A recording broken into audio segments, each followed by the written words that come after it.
does that grow the church or does it diminish it? And so at that moment, I had to separate my humanity and really deal with my divine call. I'd be out of order to fight a 78-year-old.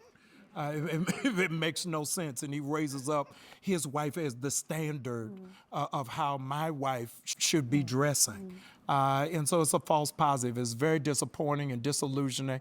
And I hope in all that we do, whether it's wardrobe choices or conversation, that it never pushes people away from the church and away from Christ. And so while it is that I may be offended, I don't want them to take that offense to how church is or how the love of God is. And so I would hope that sometimes silence can never be misquoted. But at the end of the day, people have to rest with their own decisions. Pastor Carrie, how do you offer others grace in this moment? Or what is the lesson? I mean, it's interesting, not since J-Lo and that green dress has anybody talked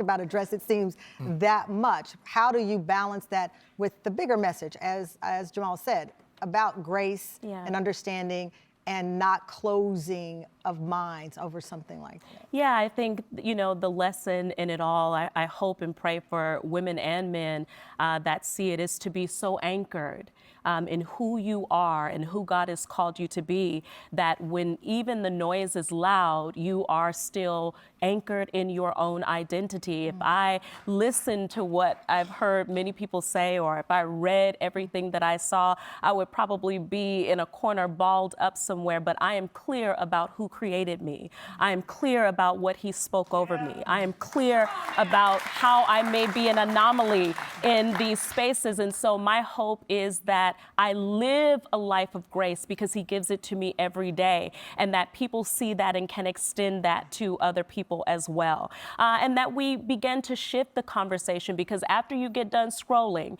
our parents, many of us are still struggling with Social Security. After you get done scrolling, there are still healthcare issues around insurance in this nation. After you get done scrolling, there are still upwards of 500,000 Black women who are unemployed in this nation in 2025 going into this year. And so we have so many things that we can put our energy and our focus on, and that's what I hope that we do.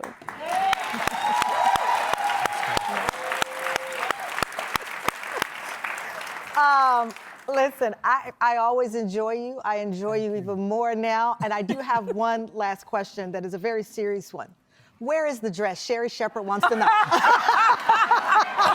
Oh my goodness. Where is the dress? It's in the closet, but I'm getting rid of that dress. Yes.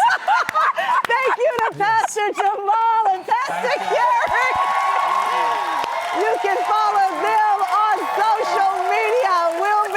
Just live for the day, that's how it's gotta be. No matter what haters may say. My hope is big.